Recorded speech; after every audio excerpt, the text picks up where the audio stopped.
ॐ नमो भगवते वासुदेवाय। ॐ नमो भगवते वासुदेवाय। ॐ नमो भगवते वासुदेवाय।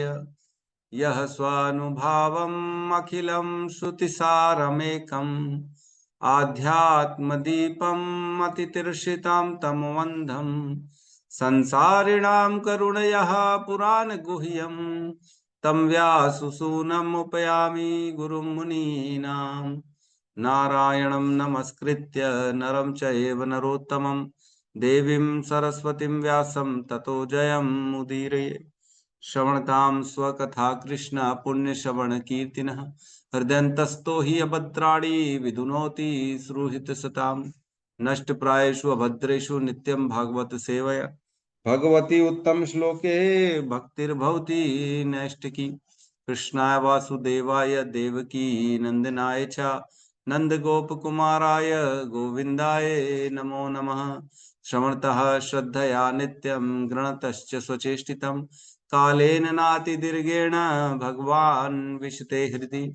नमः पंकजनाभाय नमः पंकजमालिने नमः पंकजनेत्राय नमस्ते पंकजांग्रिये। जय श्री कृष्ण चैतन्य प्रभु नित्यानंद श्री अद्वैत गदाधर श्रीवासादि गौर भक्ता वृंद। हरे कृष्णा कृष्णा कृष्णा हरे हरे, हरे राम राम राम हरे हरे, हरे कृष्णा कृष्णा कृष्णा हरे हरे, हरे राम राम राम हरे हरे, हरे कृष्णा कृष्णा कृष्णा हरे हरे, हरे राम राम राम हरे हरे। हरे कृष्ण। सभी भक्तों का स्वागत है प्रातःकालीन श्रीमद् भागवतम के सत्र में।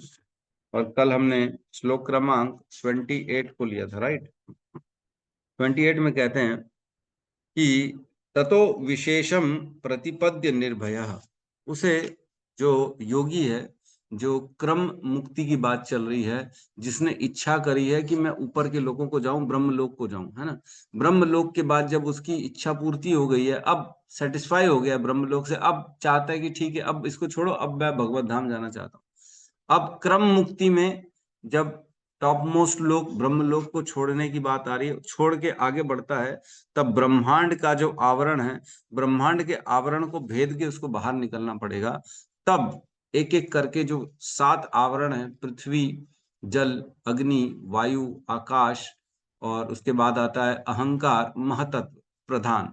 तो ये 7 आवरण हैं, तो इनको एक एक करके भेदना पड़ेगा, तब वह ब्रह्मांड के बाहर निकल पाएगा। और ब्रह्मांड के बाहर जैसे जाएगा तब वहां पे आध्यात्मिक जगत मिलेगा उसको, है ना। ये भौतिक जगत है और वहां पे आध्यात्मिक जगत है। तो भेदना कैसे, निकलना कैसे, तो कहने ततो विशेषम, उसे विशेष प्रकार का एक जो है शरीर प्रदान किया जाएगा, है ना। उसे प्रतिपद्य निर्भय, और निर्भय होकर डरेगा नहीं। अब उसको संशय नहीं रहेगा कि मैं कैसे क्रॉस करूंगा, ओहो ये तो दिख रहा है कैसे बहुत बड़ा दिख रहा है, मैं कैसे निकलूंगा यहाँ से, इस तरह का कोई उसको संशय नहीं रहेगा। और वह जैसे पृथ्वी का पहला आवरण है, तो वह पृथ्वी का ही शरीर वो स्वीकार करेगा, प्राप्त करेगा, और वह पृथ्वी के शरीर से पृथ्वी में विलीन हो जाएगा, मतलब उसमें प्रवेश करेगा।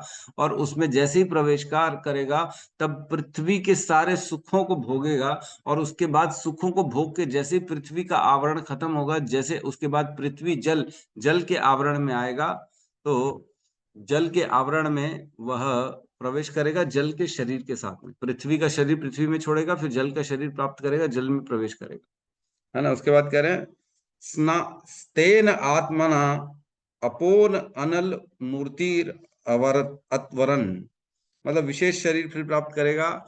उसके बाद जल का प्राप्त करेगा, उसके बाद अग्नि का प्राप्त करेगा, और उसके बाद वायु का प्राप्त करेगा। ऐसे एक एक करके प्राप्त करते हुए आगे बढ़ता चला जाएगा, और उसी में वह अपना सुख भोगते भोगते आगे बढ़ेगा। मतलब पृथ्वी का सुख पृथ्वी में, जल का सुख जल में, अग्नि का सुख अग्नि में, वायु का सुख वायु में, इस प्रकार वह आकाश तक पहुंचेगा, है ना।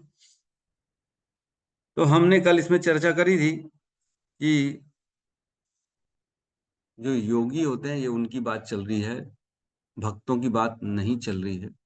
भक्तों को ये सब करने की कोई आवश्यकता नहीं है। तो हमें टेंशन नहीं लेना है कि अरे बाप रे प्रभु, हम कैसे ये सब आकाश ब्रह्मांड को भेदेंगे, ये हमको तो सिखाया नहीं गया है, हम बड़ा मुश्किल है ये तो ये हमारे लिए नहीं है, ये योगियों के लिए है जो क्रम मुक्ति चाहते हैं, क्रम मुक्ति चाहते हैं उनके लिए है ये। और सद्य मुक्ति की बात नहीं हुई है। दो प्रकार से मुक्तियां प्राप्त होती, मैंने बताया था। एक सद्य मुक्ति मीन्स डायरेक्ट मुक्ति, और एक होती क्रम मुक्ति, जिसमें धीरे धीरे व्यक्ति जो है एक एक करके ऊपर लोकों को जाता है, फिर आखिरी में ब्रह्मांड को भेद के बाहर निकलता है, आध्यात्मिक जगत वैकुंठ को चले जाता है। इस प्रकार वो दोबारा इस संसार में कभी नहीं आता। यद गत्वा न निवर्तन्ते तद धामम परमम मम, भगवान बताए वो मेरा धाम है, वहां जाने के बाद कोई दोबारा वापस नहीं आता इस संसार में जन्म मृत्यु के चक्र में। ठीक है, तो ये हमने पढ़ा था। और बहुत सारे ब्रह्मांड हैं, ये भी बात हुई। हमने कल एक कटोरी में आप सबको दिखाए थे बीज कितने सारे बीज थे, सब्जे के बीज ब्रह्मांड के समान इतने भरे पड़े हुए थे। सेम वैसे ही हमारा यह ब्रह्मांड, इतने सारे ब्रह्मांड हैं, अनेक अनेक ब्रह्मांड हैं जिसकी गिनती नहीं। तो इतने सारे ब्रह्मांडों में इतने सारे जीव हैं, इतने सारे जीवों में से कुछ ही है जो भगवान की भक्ति कर पा रहे हैं, बाकी तो सारे भोग में लगे हुए हैं। ठीक है, तो अब हम एक विशेष जो है ना, हम अंडरस्टैंडिंग में आते हैं। कल मैंने 2 फोटोग्राफ भेजे थे, गौतम बुद्ध प्रभु प्लीज शेयर कर दीजिए। तो मैंने भेजा था तो आप लोग कंफ्यूज हो गए होंगे, ये क्या बात, ये क्या लिख के भेज दिया इन्होंने, राइट? किसी को समझ में आया क्या फोटोग्राफ जो कल मैंने 2 भेजे शाम को? समझ में आया किसी को ग्रुप में? हाँ ना तो कर ही सकते हैं। हाँ नहीं नहीं आया। है तो मतलब नहीं आया नहीं प्रभु जी। है। समझ में किसी को ही नहीं है, एक को भी नहीं है समझ। तो नहीं देखो नहीं उसमें समझ आया ऐसा प्रभु। नहीं समझ में आया ना। ठीक है, हम थोड़ी सी अब चर्चा करते हैं कि सृष्टि बनी कैसे है ना? तो सृष्टि बनी कैसे है, तो मैं शेयर करता हूं आप लोगों को मेरा वो फोटोग्राफ, जो सृष्टि बनी कैसे है।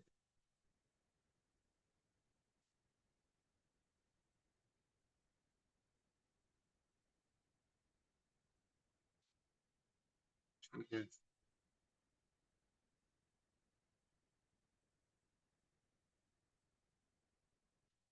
तो ये दिख रहा है सबको, क्लियर है जी ये? प्रभु जी दिख रहा है जी। क्या लिखा है? अहंकार प्लस शब्द ओम इज इक्वल टू आकाश, है ना? ये दिख रहा है ना क्लियर?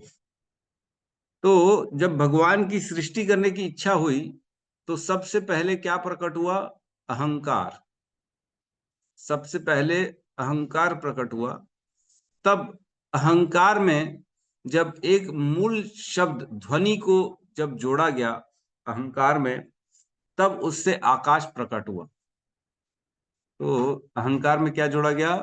जो बोलते ना भाई पूरा जगत किससे बना है, बोलते ना ओम से बना है। एक शब्द ओम से पूरा संसार बना है, ये आपने सबने सुना होगा। तो वही शब्द अहंकार में जब जोड़ा गया ध्वनि को, तब बना आकाश। और आकाश में जब स्पर्श को जोड़ा गया तब बना वायु। वायु में जब रूप को जोड़ा गया तब बना अग्नि। अग्नि में जब रस को जोड़ा गया, स्वाद को जोड़ा गया, तब बना जल। और जल में जब गंध को जोड़ा गया तब बना पृथ्वी। तो बोले प्रभु आप ये सब क्या बता रहे हो, कुछ समझ में नहीं आ रहा।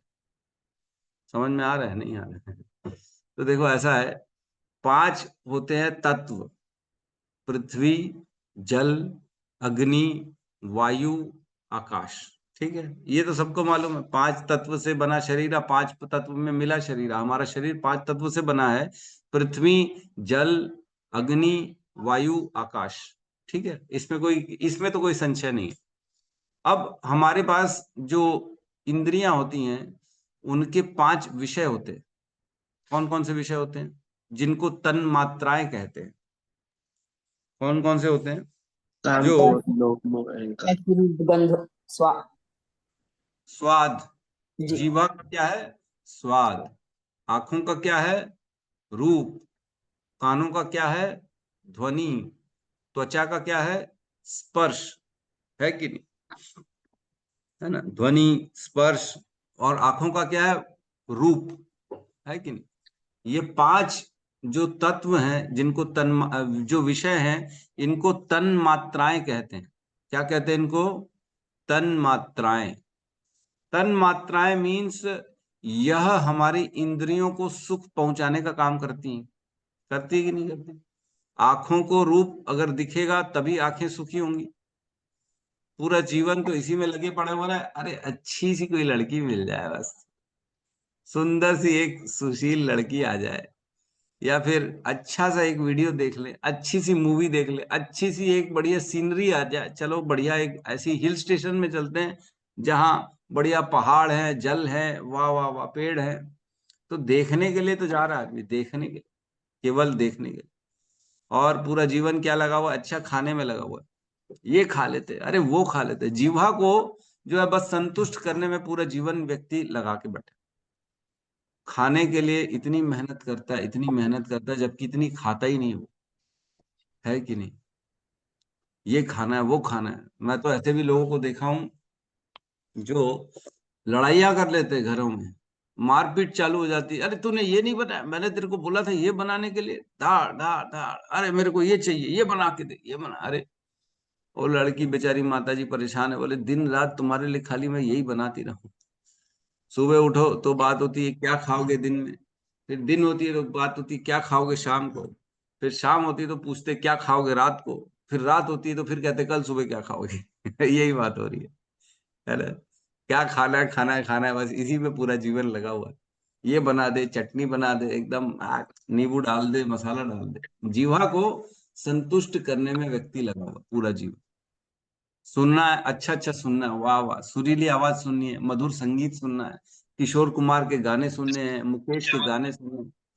आजकल के लोग तो पॉप और क्या क्या नया नया रैप और यो त्यो सुनते हैं बैठ के। तो व्यक्ति सुनने में, ये बेसिकली पांच इंद्रियों की पांच तन्मात्राएं हैं। जिह्वा की तन्मात्रा क्या है? स्वाद। आंखों की तन्मात्रा क्या है? रूप। कानों की तन्मात्रा क्या है? ध्वनि। और त्वचा की तन्मात्रा क्या है? स्पर्श। नाक की तन्मात्रा क्या है? गंध।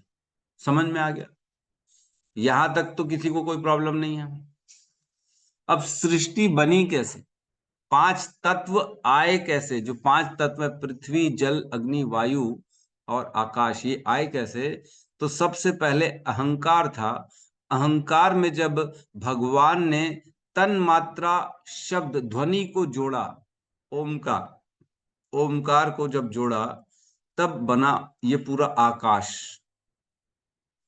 भगवान बहुत बड़े साइंटिस्ट हैं। हम लोग क्या करते हैं, साइंटिस्ट लोग जाते हैं, पानी में कुछ मिलाएंगे, ये मिलाएंगे तो हम कुछ बना दें, आइसक्रीम बना देंगे, वाह वाह प्रभु क्या बना दिया आपने। केमिस्ट्री में बना, लोग बनाते हैं ना साइंटिस्ट, दो हवाओं को जोड़ के पानी बना दिया, बोलते हैं ना हाइड्रोजन और ऑक्सीजन जोड़ के पानी बन गया। दो हवा थी और पानी बन गया, एक कैसे पॉसिबल है प्रभु? अरे है कि नहीं? पानी को उबालते हैं तो हवा में खत्म हो जाता है पानी, वैसी हवा को मिला के पानी बना सकते हैं क्या? वो बनता नहीं है, लेकिन बोलते यही है। तो तरह तरह के एक्सपेरिमेंट करते साइंटिस्ट लोग, और भिन्न भिन्न चीजों को, ये केमिकल डालेंगे, वो केमिकल डालेंगे, वो आग प्रकट कर देंगे, है ना, वो डालेंगे, वो डालेंगे, एकदम कलर बदल जाएगा। इस तरह का केमिस्ट्री लोग करते ही हैं। और मैं तो देखा हूँ, बाबा बाबा जो है, थोड़े से जो ढोंगी टाइप के बाबा होते हैं, वो इसी का यूज करते हैं। और वो सिक्का लेंगे, उसमें पाउडर डालेंगे, वो सिक्का गायब कर देंगे, इस टाइप का क्या क्या करते हैं। वो केमिस्ट्री है बेसिकली, हम जो बेचारे अज्ञान है उनको मालूम नहीं है। वो केमिकल में खत्म हो गया, वो पूरा मिला दिया उसको और बोले देखो गायब हो गया। इस तरह की चीजें करते हैं वो, है कि नहीं? तो बेसिकली भगवान ने क्या किया, आकाश में जब ओमकार ध्वनि को मिलाया, सॉरी, अहंकार में जब ध्वनि ओमकार को मिलाया, तब बन गया आकाश। अब आकाश बन गया, तो आकाश में जब एक और तन मात्रा, स्पर्श, आकाश को हम छू सकते क्या, फील कर सकते क्या? आकाश को कोई फील नहीं कर सकता, फील नहीं होता। आकाश मतलब खाली स्थान जहां कुछ भी नहीं है कि नहीं? हवा भी नहीं है जहां पे। तो लेकिन अगर उसको हमको स्पर्श करना है तो क्या करना पड़ेगा, उसमें स्पर्श तन्मात्रा डालनी पड़ेगी आकाश में, तब जब स्पर्श तन्मात्रा चली जाएगी तो वो क्या बन जाएगा? वायु। वायु को हम फील कर सकते, वायु को फील कर सकते कि नहीं, ठंडी हवा है, गर्म हवा है, हवा चल रही है, वाह वाह वाह, भीनी भीनी, वाह वाह, हवा आ रही है, खुशबू आ रही है, बढ़िया, अच्छा लग रहा है त्वचा को। लेकिन आकाश को हम फील नहीं कर सकते। तो आकाश में जो फीलिंग सेंस जब है, स्पर्श की तन्मात्रा डालेंगे तब बन जाएगा वायु, है ना। वायु को देख सकते क्या? वायु को देख नहीं सकते, लेकिन स्पर्श उसका हो सकता है। तन्मात्रा कौन सी है उसमें? वायु में स्पर्श तन्मात्रा। लेकिन अगर अब दृष्टि, रूप की तन्मात्रा अगर वायु में डाल देंगे, वायु जो है दिखती नहीं है, अदृश्य रहती है, लेकिन अगर अब हमको उसको देखना है तो भगवान ने वायु में जब रूप की तन्मात्रा को डाला दृष्टि की, तब क्या बन गया वो? अग्नि। अग्नि दिखती है कि नहीं दिखती? अग्नि दिखती है।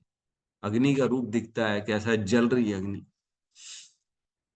तो जब वायु में रूप की तन्मात्रा मिलाई गई तब बन गया अग्नि, जिसको तेज भी कहते हैं। अग्नि में क्या होता है? प्रकाश और तेज, गर्म गर्म भी करती है और प्रकाश भी देती है अग्नि।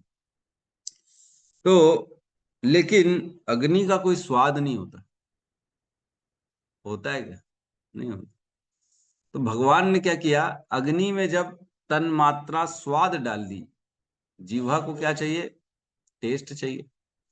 तो जब अग्नि में स्वाद को डाला तब क्या बन गया वो? जल बन। भगवान क्या कहते हैं भगवत गीता में? जल का स्वाद मैं हूं। जल में कौन सा स्वाद होता है, कोई बता सकता है? पता नहीं प्रभु, कोई पता ही स्वाद, नहीं कौन सा है। कोई स्वाद नहीं बता प्रभु जी। कोई स्वाद नहीं होता है, बेस्वाद नहीं होता है। जी। बेस्वाद हमने होता है। हमने केमिस्ट्री में तो यही पढ़ा है प्रभु जी। अरे माता जी, अब भौतिक ज्ञान को मत डालिए यहाँ पे नहीं आध्यात्मिक। मतलब बता रहे हैं कि कोई स्वाद नहीं, बताइए। अब आप आध्यात्मिक बताइए, मैंने तो अपने भौतिक बता हाँ, देखो ऐसा है, कुछ तो स्वाद है तभी हम पी रहे हैं। कुछ तो है, लेकिन दिया उसको बस। बता नहीं सकते, लेकिन कुछ तो फीलिंग आती है जब पीते। तो ऐसा तो नहीं है कि पीते तो कुछ पता ही नहीं पड़ता। ये तृप्ति तो होती है खैर। हाँ, क्यों होती? फिर कुछ तो आपने ग्रहण किया ना, तभी तो। कुछ तो स्वाद है जल में, तभी तो भगवान कह रहे हैं ना, जल का स्वाद मैं हूं। भगवत गीता में कह रहे हैं स्वाद तो है, कुछ है, लेकिन हम उसको बता नहीं सकते क्या है कि नहीं। तो भगवान ऐसा स्वाद है जिसको हम ले तो रहे रोज, लेकिन हम व्याख्या नहीं कर सकते जल का स्वाद क्या है, कोई नहीं बता सकता। मीठा है, खारा है नमकीन है, क्या है, कुछ नहीं बता सकते। तो यहाँ पे कह रहे हैं जब तेज अग्नि में स्वाद डाला गया तब बन गया जल। और जल जो होता है, क्या उसमें सुगंध होती है? जल में कोई खुशबू होती है? नहीं होती। लेकिन जैसे ही जल में भगवान ने गंध को डाला तब क्या बन गया? पृथ्वी। अरे, ये थोड़ा ऊपर से जा रहा होगा सबके, समझ में आ रहा है? नहीं समझ में आ रहा है? आ रहा है? नहीं आ रहा? तो सृष्टि बनी कैसे? अच्छा, बड़ी बात यह है कि पांचों तत्व भी है, आकाश भी है। आकाश में जब जो है आकाश में जब स्पर्श डाला गया तो वायु बना, तो वायु भी है और आकाश भी है। वायु में जब रूप डाला गया तो अग्नि बनी, अग्नि भी है, वायु भी है, आकाश भी है। ऐसा नहीं कि पिछला वाला खत्म हो गया, पिछला वाला भी है, एज इट इज है। अग्नि में जब स्वाद डाला गया तब जल बना, जल भी है, अग्नि भी है, वायु भी है, आकाश भी है, बाकी भी है, तीनों है। और जब जल में गंध डाला गया तो पृथ्वी बना, और पृथ्वी भी है, जल भी है, अग्नि भी है, वायु भी है, आकाश भी है, सब के सब है। अपनी अपनी वो आइडेंटिटी उनकी ऑलरेडी है। लेकिन जब उनमें तन मात्राएं डाली गई तो कुछ पोर्शन उसमें से निकल के ये बन गया, फिर इससे निकल के वो बन गया, ऐसा ऐसा करके पिछला भी है, अगला भी है ना। इस प्रकार यह सृष्टि बनी है। तो ये हम थोड़ा सा ही आश्चर्य कर लेते हैं जब कोई हमारा संसारिक व्यक्ति कुछ ऐसी अद्भुत चीजें बना लेता है। जैसे हम सुनते हैं कि पानी में चलने वाली गाड़ी बन गई, तो हम आश्चर्य, अरे पानी में कैसे गाड़ी चल जाएगी? या हवा में उड़ने वाला कोई आदमी आ गया है ना, पीछे उसने बैग लगा दिया, वो प्रोपल्शन करके वो हवा में उड़ रहा, तो हम आश्चर्य करते हैं। कार हवा में उड़ेगी तो आश्चर्य करते हैं। लेकिन हो जाता है ये। पहले किसी ने सोचा था मोबाइल होगा एक जेब में जिससे आप कभी भी किसी से बात कर सकते हो। अरे आज उस जमाने में, हमारे पिताजी के जमाने में, या हमारे सीनियर और भी बहुत से लोग बैठे हैं यहाँ पे, वो अपने जमाने में उन्होंने देखा ही होगा, मोबाइल का समय नहीं था, तब बड़ी मुश्किल होती थी किसी से बात करने में, है ट्रंक कॉल करना पड़ता था, है ना, प्राय जो टेलीग्राम करना पड़ता था, तब जाके किसी से बात हो पाती थी। तब उस जमाने में क्या किसी ने सोचा था कि एक क्लिक लगाएंगे और फोन फोन में बात हो जाएगी? अरे सामने वीडियो कॉल हो जाएगा, कभी देखा था किसी का? अरे वो बैठा है दिल्ली में, हम रायपुर में बैठे हैं, फेस टू फेस बात हो जाएगी मोबाइल में। कभी नहीं सोचा होगा, लेकिन संभव हो गया आज। तो ऐसे ही हमको लगता जरूर है ये असंभव टाइप का, लेकिन जो शास्त्र में लिखा है उसको स्वीकार करना पड़ेगा। और सृष्टि बनी ऐसे ही है। 5 जो विषय हैं इंद्रियों के, वो विषय जो जिनको तन मात्राएं कहते हैं, वह अलग हैं, उनकी आइडेंटिटी है। हमको दिखता है कि रूप, हम किसी का अच्छा रूप देख रहे हैं, तो रूप, बेसिकली रूप भी एक एक अलग चीज है। गंध जो है वह एक अलग चीज है। एक ध्वनि जो है वो एक अलग चीज है। आध्यात्मिक जगत में वो अलग, उसका एक आइडेंटिटी है। उसको एक, जैसे समझ लीजिए हम एक व्यक्ति के रूप में अलग मान सकते हैं उसको, है ना। आप बोलेंगे अरे प्रभु, स्वाद को हम अलग कैसे समझ लें? स्वाद तो जब तक वस्तु नहीं होगी उसका स्वाद कैसे होगा? स्वाद जब तक कोई चीज सामने आएगी नहीं। लेकिन नहीं, आध्यात्मिक जगत में स्वाद को अलग रखा गया। स्वाद एक तन्मात्रा है, और स्वाद एक विशेष वस्तु है, ऐसा मान के चलिए। जब उसको मिलाया जाएगा तब प्रकृति आगे बढ़ेगी। जैसे सूर्य है और सूर्य का प्रकाश है। हम सूर्य और सूर्य के प्रकाश को कभी अलग अलग देख सकते हैं क्या? नहीं देख सकते। लेकिन क्या सूर्य और सूर्य का प्रकाश एक है? नहीं नहीं, अलग अलग। अलग अलग देख भी नहीं सकते हैं, लेकिन एक है भी नहीं। तो हमारी बुद्धि कैसे कंफ्यूज हो जाती है? सूर्य है, सूर्य का प्रकाश है, लेकिन सूर्य का प्रकाश बिना सूर्य के है ही नहीं। लेकिन सूर्य और सूर्य का प्रकाश अलग अलग है। जहां सूर्य है वहां जरूरी नहीं कि प्रकाश हो। जहां प्रकाश है, घर के कमरे के अंदर प्रकाश आ रहा है, तो सूर्य तो आया नहीं, केवल उसका प्रकाश आया। तो वहां सूर्य तो पहुंचा नहीं, लेकिन प्रकाश पहुंच गया। तो सूर्य और सूर्य का प्रकाश अलग अलग है, लेकिन एक दूसरे से अलग नहीं है। एक दूसरे के बिना सत्ता नहीं है। प्रकाश बिना सूर्य के अस्तित्व में आ ही नहीं सकता, लेकिन दोनों अलग अलग है। उसी प्रकार स्वाद, तत्व का स्वाद आता है, लेकिन स्वाद अलग होता है।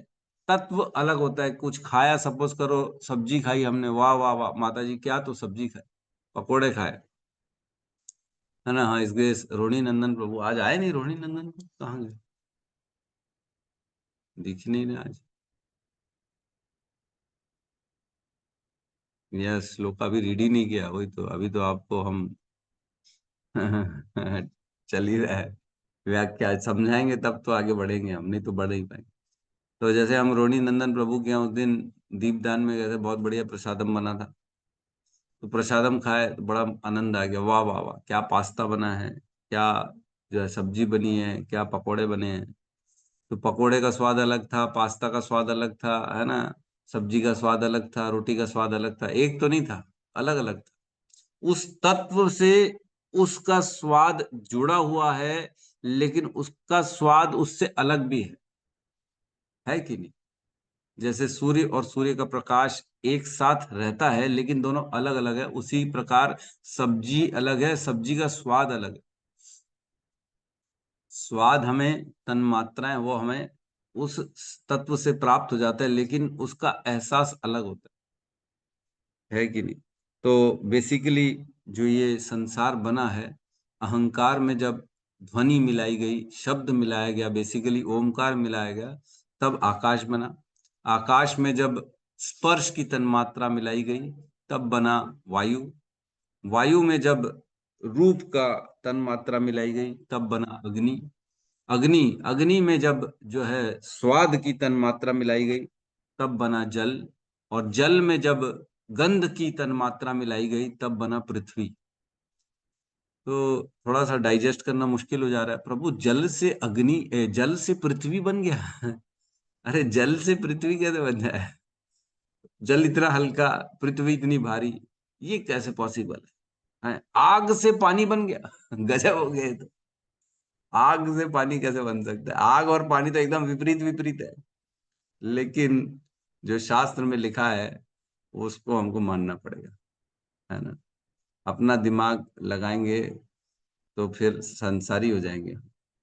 भगवान जैसे एक कथा आती है ना। एक नारद जी एक बार जाते हैं घूमने, तो एक बेचारा कथावाचक था, उसके पास जाते हैं। कथावाचक उनको बुलाता है, प्रणाम वणाम करता है, बढ़िया स्वागत करता है। तो बोलता है, नारद जी आप वैकुंठ जा रहे हो ना, तो भगवान से पूछना ना मैं कब आऊंगा वैकुंठ, मेरा क्या इसी जन्म में वैकुंठ है? बोले ठीक है, पूछ के आएंगे। फिर जैसे ही उसके घर से निकलते तो एक मोची रहता है, वो मोची भगवान का नाम जपता रहता है। नारद जी को देख के तुरंत प्रणाम करता है, बोलते हैं, नारद जी प्रणाम प्रणाम प्रणाम, आप दिख गए, मेरा तो जीवन धन्य हो गया। तो नारद जी बोले, प्रसन्न हो गए। बोले, नारद जी कहाँ जा रहे हो? बोले, मैं वैकुंठ जा रहा हूँ। तो बोले ठीक है, भगवान से पूछ के आना ना वो क्या कर रहे हैं। तो ठीक है, जाते हैं नारद जी वैकुंठ। वैकुंठ जाते हैं, भगवान से पूछते, भगवान वो पंडित जो है कथावाचक पूछ रहा है कि वो कब आएगा वैकुंठ धाम। तो भगवान ने बोला कि उसकी अभी कोई चांस नहीं है, अभी तो लगे उसको 2 5 10 लाख जन्म, अभी और जन्म लगेंगे फिर आ पाएगा वो। और बोले वो मोची भी मिला था रास्ते में, तो भगवान ने बोला वो इसी जन्म में आ जाएगा। अच्छा, बोले एक और सवाल पूछा उन्होंने कि आप कर क्या रहे हो, ये क्या बताना है? तो भगवान क्या कर रहे थे? बोले रुक जाओ दिखाता हूँ मैं। तो भगवान क्या कर रहे थे, हाथी को लिए और सुई के छेदे से निकाल रहे थे, बार बार इधर इधर कर रहे थे सुई के छेदे से हाथी को। तो बोले ठीक है, मैं जाके बताता हूँ। जब वापस गए कथावाचक के पास, नारद जी बोले, प्रभु क्या बोले भगवान ने?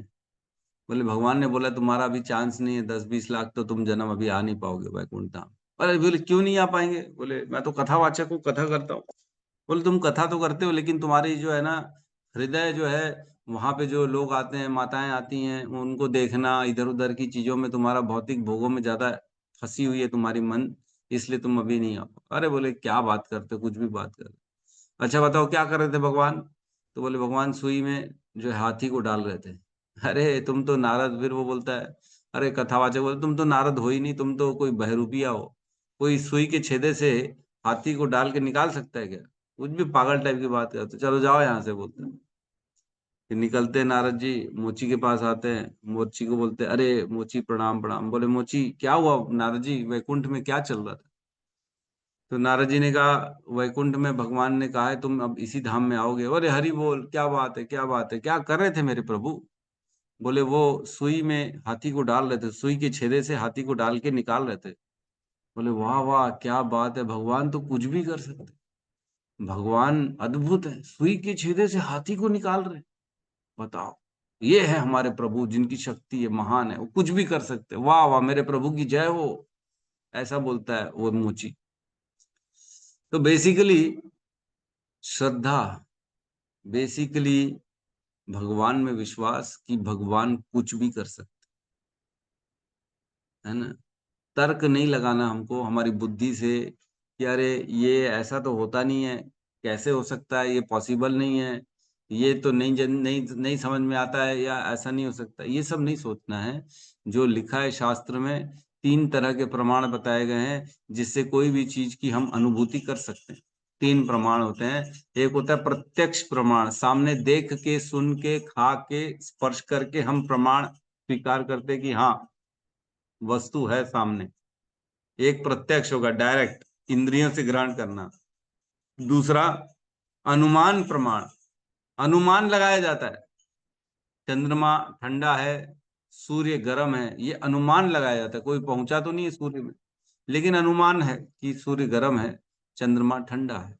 इस तरह का अनुमान लगाया जाता है। तारे क्या है, ये अनेक अनेक ग्रह मंडल हैं, ये अनुमान लगाया जाता है। कोई जा तो सकता नहीं वहां पे, लेकिन अनुमान लगाया जाता है ना। अमेरिका में ठंडक होती है, ये सुन लिया तो ठीक है, हमने भी अनुमान लगा लिया कि हाँ यहाँ ठंडक होती है।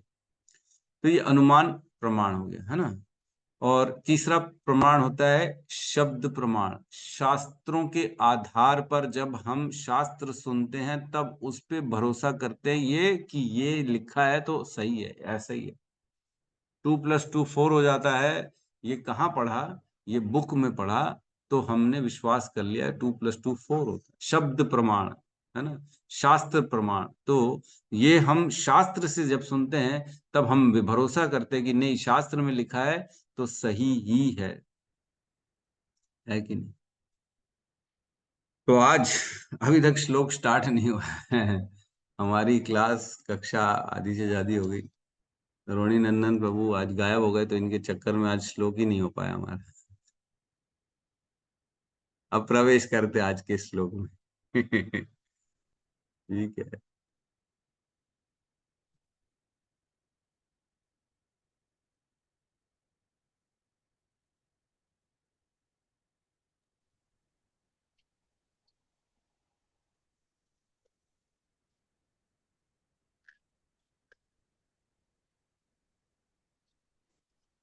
क्लियर दिख रहा है? जी प्रभु जी। तो श्लोक क्रमांक 29 है आज का। ठीक है। तो 28 नंबर श्लोक में क्या हुआ था, वह योगी जो है एक एक करके आकाश तक पहुंच गया था, उसने पृथ्वी को भेद दिया था। अच्छा, इसमें मैं एक चीज और बताना भूल गया आप लोगों को। यह चलो श्लोक को ले लेते हैं, फिर साथ में बता देते हैं आपको, साथ में दोहराते हैं 29 नंबर श्लोक को। घ्राणेन गंधम रसनेन वैरसम घ्राणेन गन्धं रसनेन वैरसं रूपं च दृष्ट्या श्वसन् त्वच एव रूपं च दृष्ट्या स्वसनं चैव श्रोत्रेण चोपेत्य नभो गुणत्वम् श्रोत्रेण चोपदेन गुणत्वम् प्राणेन चाकुतिम् उपैति योगी प्राणेन चाप्युपैति योगी घ्राणेन गन्धं रसनेन वैरसं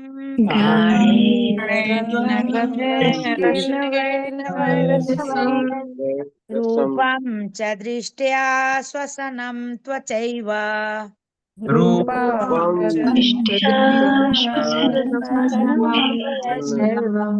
श्रोत्रेण चोपेत्य नभो गुणात्वाम्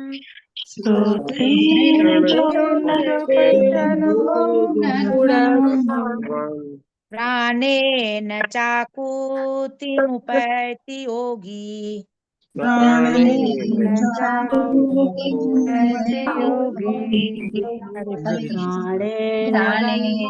गन्धं रसनेन वैरसं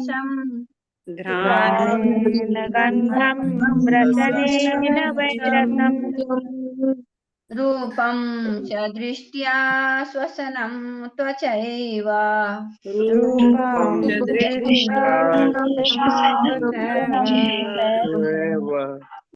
श्रोत्रेण चोपेत्य नभो गुणत्वम्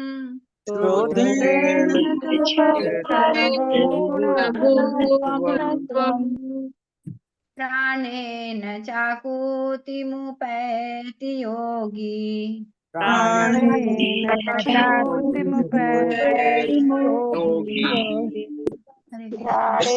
गन्धं रसनेन वैरसम्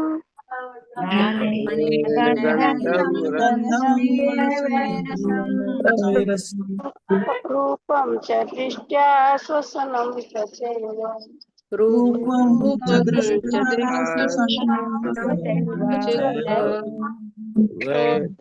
चोपेत नभो गुणत्वम् श्रोत्रेण प्राणेन चाकुमितुपेति योगी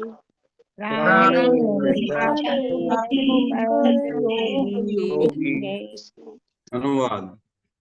इस प्रकार भक्त विभिन्न इंद्रियों के सूक्ष्म विषयों को पार कर जाता है, यथा सूंघने से सुगंध को, चखने से स्वाद को, स्वरूप देखने से दृष्टि को, संपर्क द्वारा स्पर्श को, आकाशीय पहचान से कान के कंपनों को तथा भौतिक कार्यकलापों से इंद्रियों को।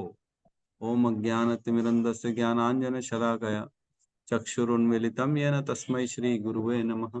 श्री चैतन्य मनोभीष्टं स्थापितं येन भूतले स्वयं रूपः कदा मह्यं ददाति स्वपदान्तिकम्। वन्देऽहं श्रीगुरु श्रीयुतपदकमलं श्रीगुरून् वैष्णवांश्च श्रीरूपं सागरजातं सहगण रघुनाथान्वितं तं सजीवं साद्वैतं सावधूतं परिजन सहितं कृष्ण चैतन्य देवं श्री राधा कृष्ण पादान् सहगण ललिता श्री विशाखान्वितांश्च। हे कृष्ण करुणा सिंधु दीन बंधु जगतपते गोपेश गोपिका कांता राधा कांत नमस्तुते। तप्त कांचन गौरांगी राधे वृंदावनेश्वरी वृषभानु सुते देवी प्रणमामि हरिप्रिय। वांछा कल्पतरोभश्च कृपा सिंधुभ्य एव च पतितानां पावनेभ्यो वैष्णवेभ्यो नमो नमः। नमो विष्णुपादाय कृष्णपृष्ठाय भूतले श्रीमते भक्तिवेदांत स्वामीति नामिने। नमस्ते सारस्वते देवे गौरवाणी प्रचारिणे निर्विशेष शून्यवादी पाश्चात्य देशतारिणे। जय श्री कृष्ण चैतन्य प्रभु नित्यानंद श्री अद्वैत गदाधर श्रीवासादि गौर भक्त वृंद। हरे कृष्णा कृष्णा कृष्णा हरे हरे, हरे राम राम राम। तो ये जो ब्रह्मांड है, ब्रह्मांड जिसमें 14 लोक हैं, जिसमें गर्भोदक्षाई विष्णु हैं, जिनकी नाभि कमल से एक डंडी उत्पन्न हुई है कमल की, उसमें जो है 14 लोक स्थापित हो गए, है ना। 14 लोक। सबसे ऊपर ब्रह्म लोक है जिसमें ब्रह्मा जी निवास करते हैं, और उसके बाद जो है बीच में पृथ्वी लोक है, और उसके नीचे 7 लोक। पृथ्वी के ऊपर जो है पितृलोक, स्वर्ग लोक, महर लोक, जन लोक, तप लोक, और उसके ऊपर लास्ट में सतलोक जो ब्रह्म लोक। और पृथ्वी के नीचे है तल, वितल, तलातल, रसातल, महातल, पाताल। ठीक है, तो इस प्रकार तल, वितल, तलातल, रसातल, महातल, पाताल, नहीं 6 हो गए, एक और छूट गया। तल, अतल, वितल, सुतल, तलातल, रसातल, महातल, पाताल, इस तरह से 7 है ना नीचे के। तो ये 14 के 14 प्लैनेट्स जो हैं ये ब्रह्मांड के अंदर है, और ब्रह्मांड एक गोल आकार है, और उस ब्रह्मांड का जो गोला है, जैसे फुटबॉल होता है वैसे गोला है। फुटबॉल के बाहर पूरी लेयर होती है, फुटबॉल को प्रोटेक्ट करती है ना। तो उस प्रकार जो है, हरि बोल। सुमधुर प्रभु आप क्या दिखा रहे हैं?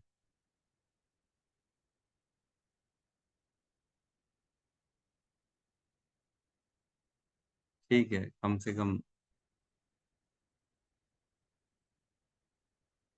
या तो क्लास अटेंड कर लें या तो इसको देख लें। ठीक है, तो हम ब्रह्मांड में हैं। ब्रह्मांड का आवरण जो है, ब्रह्मांड के आवरण को जब तक जीवात्मा भेद के बाहर नहीं जाएगी तब तक इसी ब्रह्मांड के अंदर फंसी रहेगी, है ना। तो ब्रह्मांड को भेद के बाहर जाना पड़ेगा, तभी आध्यात्मिक जगत में जाएगा, अदरवाइज वो यहीं रह जाए। तो यहाँ पे कह रहे हैं कि इस प्रकार भक्त विभिन्न इंद्रियों के सूक्ष्म विषयों को पार करता जाता है। जैसे पृथ्वी में प्रवेश करेगा तो पृथ्वी की क्या तन मात्राएं बताई थी हमने?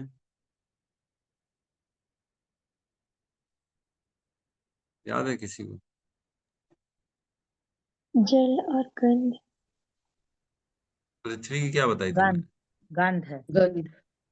जल में गंध डालने से, है ना। जल में जब अपन ने गंध डाली तो फिर जो है वह जल में गंध डालने से क्या बन गया? पृथ्वी बन गया। तो गंध कहाँ मिलेगी? पृथ्वी में मिलेगी।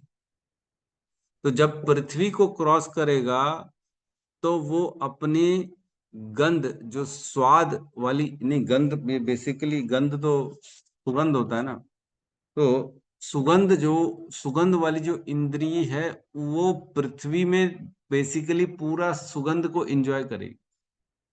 जैसे पृथ्वी को क्रॉस करेगा तब पृथ्वी की जो तन मात्रा है गंध, उस गंध का असीम सुख वह जीवात्मा योगी उसको पार करते समय प्राप्त करेगा।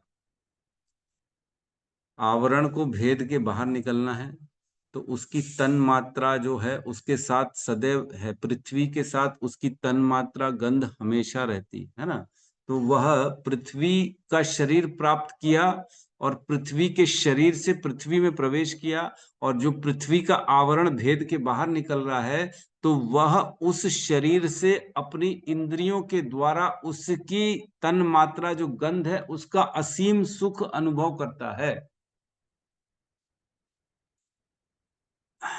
आप बोले प्रभु ये सब क्यों बता रहे हो आप? Not understood. एक बात बताओ, योगी क्रम मुक्ति में क्यों फंसा? योगी क्यों फंसा? सद्य मुक्ति में क्यों नहीं गया? क्योंकि उसके अंदर इच्छाएं थी। याद है, इच्छा थी इसलिए वो फंस गया। कल भी हमारे हिज ग्रेस रोनी नंदन प्रभु ने प्रश्न पूछा था कि सूक्ष्म शरीर तो जो है आध्यात्मिक जगत में नहीं जाता है कि नहीं, मन बुद्धि अहंकार आध्यात्मिक जगत में नहीं जाता, वहां तो केवल सच्चित आनंद आत्मा जाती है। तो मैं कल वही बैठ के वर्किंग कर रहा था, मैंने कहा बात तो सही है। तो मेरे को श्लोक दिख गया, श्लोक क्रमांक 22।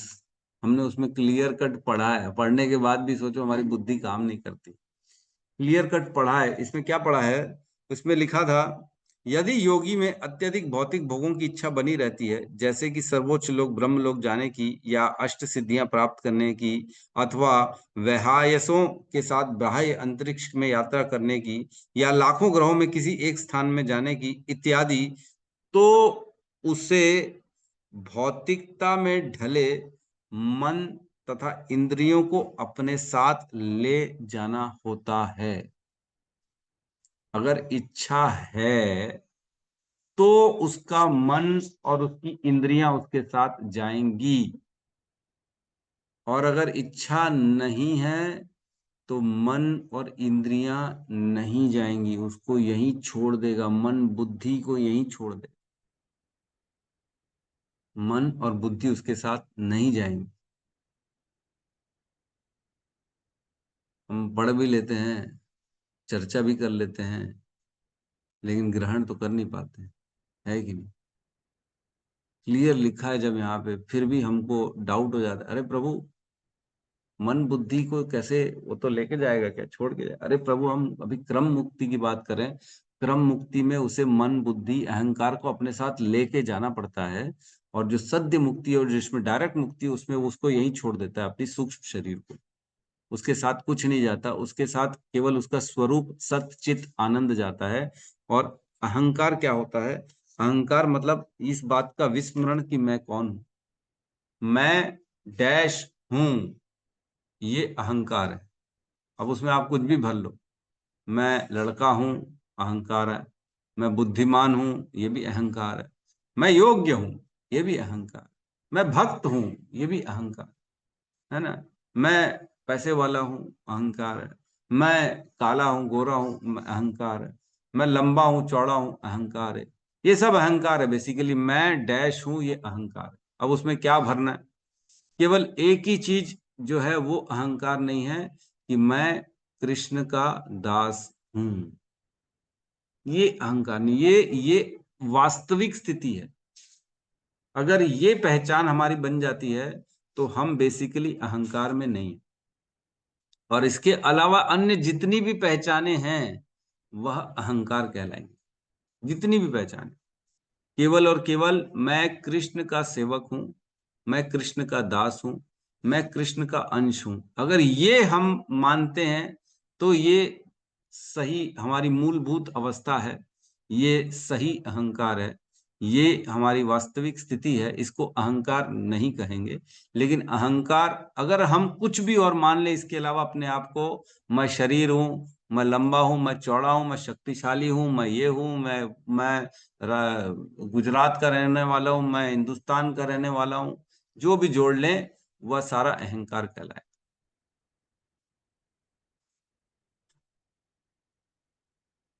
अगर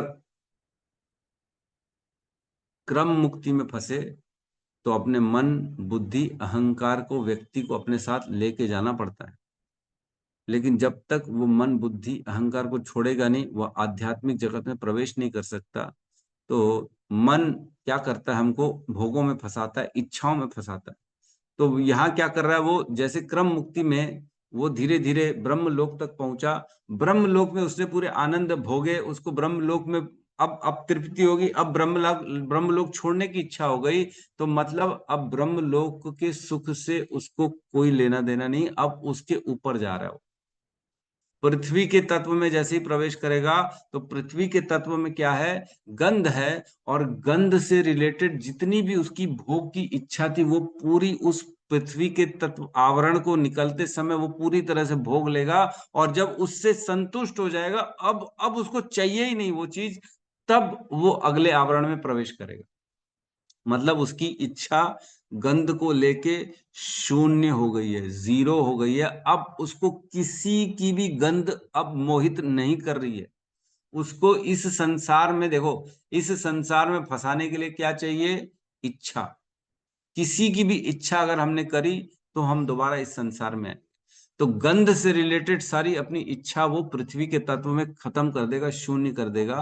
फिर पहुंचेगा जल में। जल में जो है स्वाद वाली जितनी भी इच्छाएं थी वो उसको भोगेगा, परम सुख को भोगेगा जल वाले आवरण में। और जब वो पूरा भोग लेगा, उसकी इच्छा पूरी खत्म हो जाएगी, अब कोई स्वाद नहीं भोगना मेरे को, तब वो आगे अग्नि में प्रवेश करेगा। अग्नि में जब प्रवेश करेगा तब रूप से रिलेटेड जितनी भी इच्छा रहेगी होगी उसकी, उसको वो शून्य कर लेगा। इतना रूप मिलेगा, इतना भोगेगा, रूपों को देख देख के प्रसन्न होता जाएगा। फिर बोलेगा अब बस, अब रूप नहीं देखना मेरे को किसी का भी, अब केवल और केवल श्याम सुंदर का रूप देखना, और कोई नहीं देखना। तो उसके बाद, अग्नि के बाद वो आगे वायु में पहुंचेगा।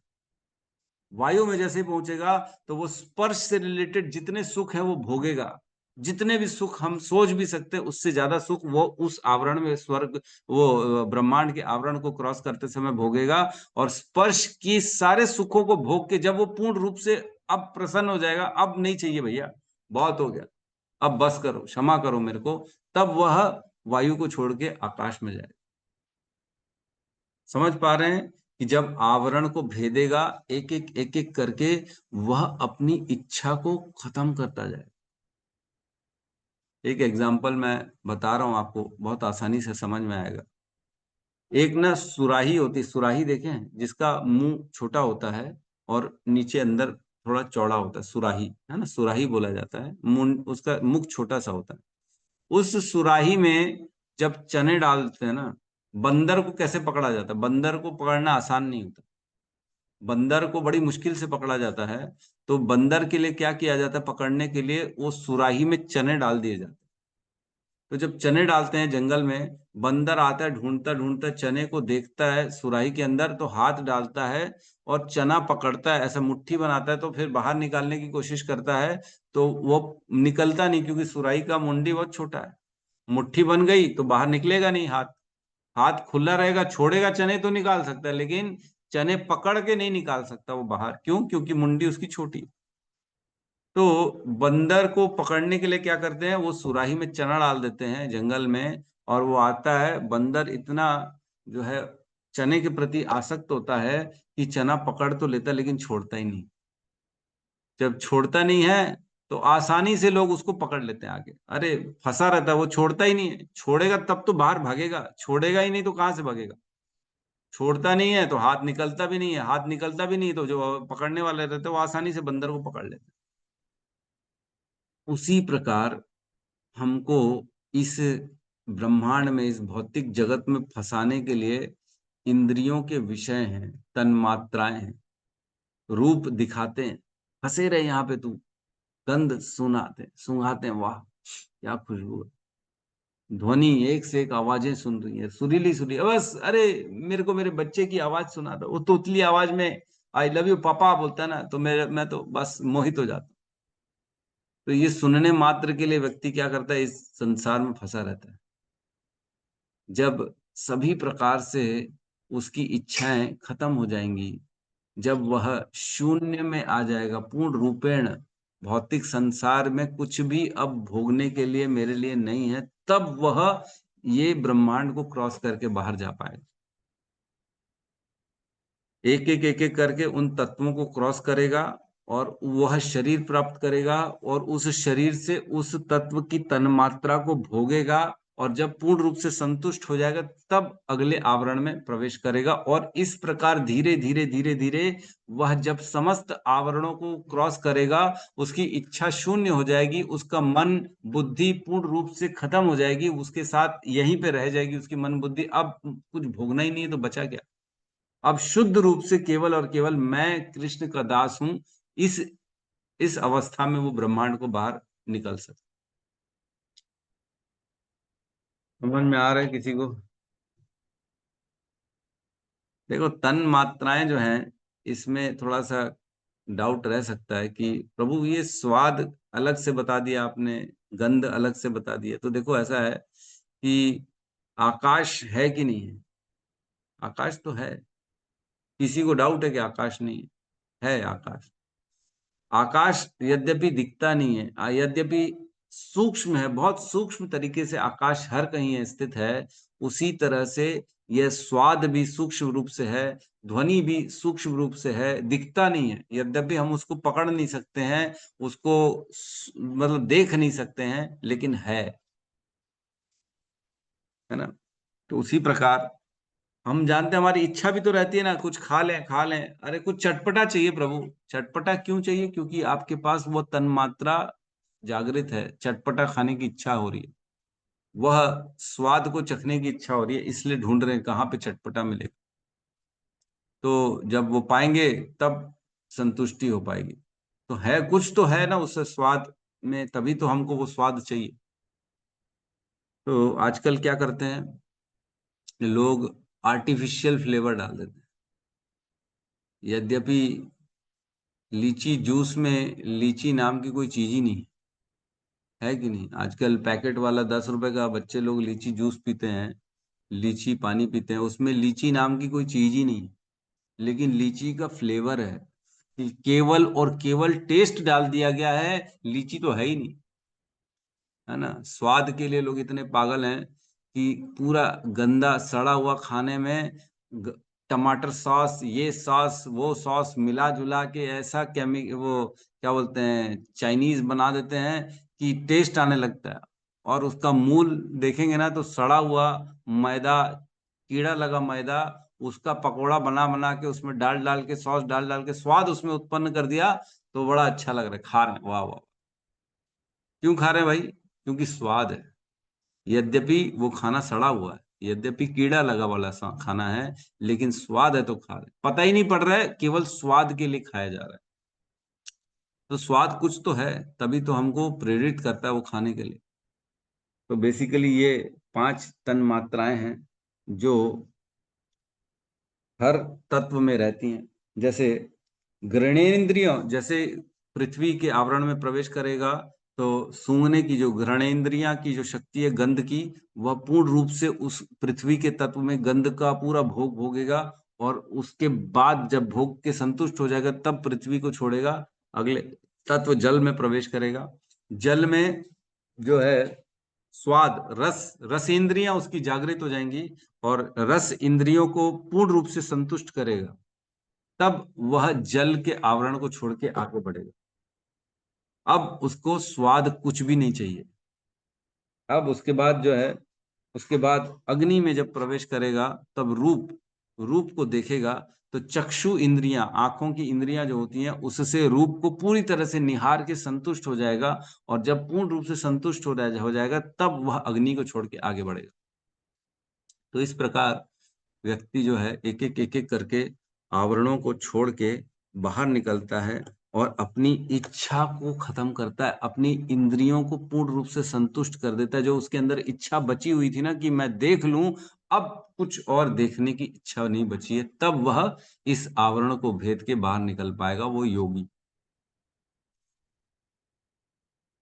ठीक है, समझ में आया है? किसी का कोई प्रश्न है तो हम ले सकते हैं। बहुत ही जटिल विषय है, बहुत ही जटिल विषय है, समझने में बहुत मुश्किल जाएगी। अगर इसका केवल अनुवाद और तात्पर्य पढ़ लेंगे तो कुछ समझ में नहीं आएगा, लेकिन इसके लिए हमको सृष्टि समझनी पड़ेगी। सृष्टि बनी कैसे, तत्व कैसे आए, ध्वनि से आकाश, आकाश में जब ध्वनि मिलाई गई, ओमकार मिलाया गया, तब जो है वायु बन गया, है ना? नहीं, वायु नहीं, अहंकार में जब ओमकार मिलाया गया, ध्वनि मिलाई गई, तब जो है आकाश बना। आकाश में जब जो है स्पर्श इंद्रियां मिलाई गई, तब वायु बना। वायु में जब रूप इंद्रिय मिलाई गई, तब अग्नि बना। अग्नि में जब स्वाद रस इंद्रियां बनाई गई, मिलाई गई, तब बना जल। जल में जब गंध गंध इंद्रिय, गंध के विषय मिलाया गया, तब बना पृथ्वी। तो ये समझना बड़ा मुश्किल है। यस, हेमा माता जी कहिए। हरे कृष्ण प्रभु जी, सादर प्रणाम। प्रभु जी, हाँ, जैसे अब हम टेम्पल विजिट करती हैं, हमारी दिव्य इच्छाएं भी प्रकट हो जाती हैं, प्रभु दर्शन की, उनके सुगंध की, उनकी उनकी प्रसादम की। जैसे खिचड़ी मुझे बहुत अच्छी लगती है, उसको देख के ही मुंह में पानी आ जाता है मेरे। तो अब आप ये बताइए, ये भी इच्छाओं पे कंट्रोल करना पड़ेगा, इनको भी छोड़ना पड़ेगा? देखो, एक चीज समझिए, आपके प्रश्न में ही आपका उत्तर जुड़ा हुआ है। अगर आपको खिचड़ी खाने की इच्छा हो रही है, तो ये भौतिक इंद्रिय है, भौतिक अभी फंसे हुए हो। लेकिन आपकी केवल प्रसाद पाने की इच्छा है, तब ये भौतिक नहीं है, तब ये आध्यात्मिक है।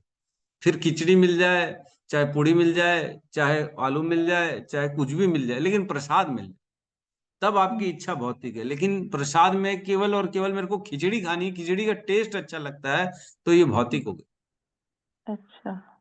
हाँ, समझ में आया? मेरे को हाँ। भगवान से रिलेटेड कुछ भी चाहिए, भले वो कुछ भी मिल जाए, तब हमारी इंद्रियां जो है भौतिक नहीं है। लेकिन केवल टेस्ट के लिए चाहिए, मेरे को मिठाई चाहिए तो मिठाई खा, मिठाई का टेस्ट जोरदार बनता है, गोविंदास का, वाह वाह, मजा आ जाता है, तब ये भौतिक में फंसे हुए हैं। लेकिन प्रसाद में मिला के भी दे दें आपको, मीठा और खट्टा और चटनी और यूं त्यों सब मिला के भी दे दें, प्रसाद दे दें, तो भी आप ग्रहण कर रहे हो उसी प्रेम से। तो आपका स्वाद के प्रति तो आप विजय हो, आपको स्वाद का कोई इच्छा नहीं है, केवल प्रसाद की इच्छा है ना आपके अंदर। तो ये आपको अपने वर्किंग करनी पड़ेगी। थैंक यू प्रभु जी, Hare Krishna. Thank you, Hare Krishna. Yes, Gautam Buddha प्रभु। हरे कृष्णा प्रभु जी, धन्यवाद। प्रभु हाँ, जी, जैसे कल आप फोटो भेजे थे ना, तो मैं वही सोच रहा था, आप जब भेजे तो समझने के लिए, तो मैं पुराने नोट्स निकाला भगवत गीता के, तो आपने अध्याय 7 का जब बता रहे थे भगवत गीता, तो उसमें इसी चीज को आपने बताया था। तो मैं पुराने नोट्स देखा, तो उसमें नोट में प्रॉपर लिखा था, अभी जो आपने बता रहे थे, तो समझ में नहीं आया। उसमें लिखा ना, भूमि रापो अनल वायु खम मनो बुद्धि रेव च अहंकार इति में भिन्ना प्रकृति अष्टधा। ये प्रकृति 8 प्रकार से बनी है, इसमें ये 5 तत्व हैं, और मन बुद्धि अहंकार, अहंकार सबसे ऊपर रहता है। अहंकार से धीरे धीरे धीरे धीरे सारी चीज बनती है, 7वें अध्याय में हमने पढ़ा था। लेकिन उस समय हमने केवल एक स्पर्श मात्र किया था, इतनी डिटेल में हमने इसकी स्टडी नहीं करी थी जितनी डिटेल में आज भागवतम के माध्यम से हो रही है। तो ये वाकई में सृष्टि अपने आप में अद्भुत है। अभी तो हम सृष्टि बनी कैसे इस पे जा रहे हैं, अभी अगले श्लोक में कल जाएंगे सृष्टि खत्म कैसे होगी उस पे जाएंगे। तो इसलिए ये सब डिटेलिंग बहुत ज्यादा जरूरी थी। और भी क्या, और भी कुछ तो उसमें एक्स्ट्रा पढ़ाया था नोट्स नहीं में? प्रभु जी, वही नोट किया जो आप पॉइंट बताए हैं कि अहंकार से आकाश बनता है, आकाश से वायु, ये बताए थे। हम्म। अभी जो पॉइंट आपने बताया कि किस तरीके से मतलब पृथ्वी आकाश सारी चीजें बन रही, वही बस नोट किया था प्रभु जी। देखो, वही ज्यादा मैं सोच रहा था कि धीरे धीरे स्टैंडर्ड कैसे बढ़ जाता है। पहले भगवत गीता में हम पढ़ते थे तो थोड़ा थोड़ा पढ़ते थे, तो ऐसा लगता था अरे बाप रे, ये क्या बोल रहे हैं, समझ में नहीं आ रहा है। लेकिन आज कितनी डिटेलिंग में पढ़ाई की जा रही है।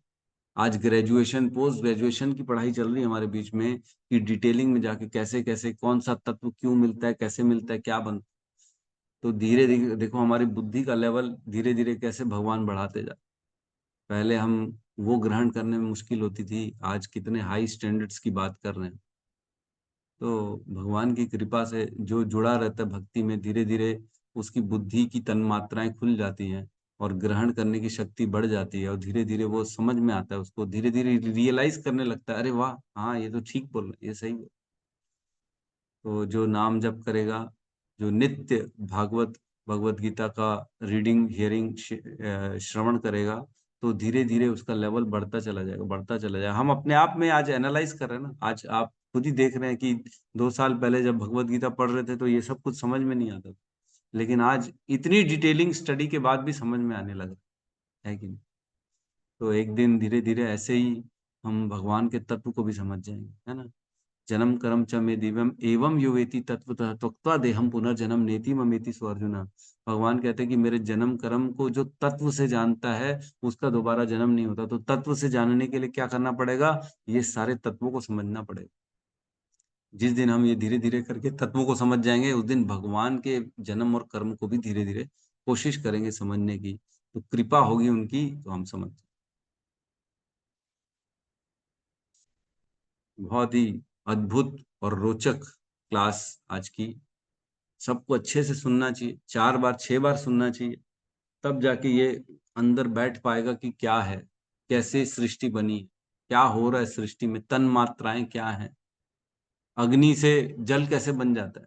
अग्नि तो जलाने का काम करती है, जल तो बुझाने का काम करती है, लेकिन अग्नि से जल बनता है और जल से पृथ्वी बन जाता है। ये कैसे बनता है, दोनों में कितना बड़ा भेद है, फिर भी बन जाता है। तो इस पे विचार करेंगे, जब गहन चिंतन करेंगे तब समझ में। यस सुबल प्रभु, कुछ कहिए, क्या कहना चाहते हैं। हरे कृष्ण प्रभु जी, दंडवत प्रणाम। प्रणाम प्रभु जी, प्रभु आज मेरा सौभाग्य नहीं हुआ कि मैं आज क्लास में नहीं था, तो मैं वीडियो देख लूंगा। मैं मतलब आज मेरा विशेष कुछ क्वेश्चन तो नहीं है। मैं सभी वैष्णव, आप मेरा शिक्षा गुरु है, आप सबसे आज हम लोग एक नया शुरुआत करने जा रहे हैं पखांजूर में। तो मैं सबसे आशीर्वाद चाहूँगा कि हम सबको आशीर्वाद देंगे, और वैष्णव की आशीर्वाद, वैष्णव की मतलब प्रार्थना। हरे कृष्णा हरे कृष्णा कृष्णा कृष्णा कृष्णा कृष्णा कृष्णा हरे हरे हरे हरे राम राम राम हरे राम राम राम राम हरे हरे। थैंक यू समस्त प्रभु जी। भक्त वृंद की जय, जगत गुरु श्रील प्रभुपाद की जय, जय। भक्तवृंद हरि हरि बोल। हरे हरे बोल। हरे थैंक यू कृष्णा प्रभु प्रभु जी, जी। दंडवत हरे प्रणाम। कृष्णा प्रभु जी, बहुत बहुत दंडवत प्रणाम। हरे थैंक यू। कृष्ण हरे कृष्णा प्रभु जी, बहुत बहुत धन्यवाद। हरे कृष्ण।